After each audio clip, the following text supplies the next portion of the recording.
آج کل شادیوں میں حق المہر نکاح کے وقت موقع پر ادا کیا جاتا ہے، ولی کے حوالے کر دیا جاتا ہے۔ بہرحال حق المہر جو ہے وہ عورت کا حصہ ہے، اس کے باپ کا نہیں ہے۔ اگر اس کا باپ اپنی بیٹی کو دے پھر تو دو، ورنہ خود اس لڑکی کو دو۔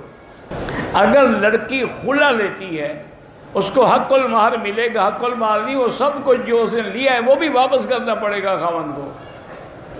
عورت جب خلو لے گی اس کو سب واپس کرنا پڑے گا، حق المہر لے چکے وہ بھی واپس کرنا پڑے گا۔ خاوند نے کوئی زیادہ یعنی وہ جو مطالبہ کرے گا وہ پورا کرنا پڑے گا۔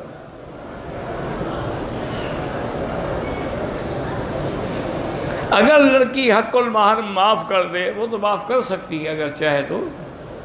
شریعت میں جسے لڑکا دھوکہ سے شادی کی وہ شیعہ مسلک کا ہے، بہرحال اب تو کوشش کریں کہ اس کو بھی ہدایت پر لے آئے۔ اب نکاح ہو گیا، غلط ہوا، صحیح ہوا، اب پھر مزید جھگڑے پیدا ہوں گے۔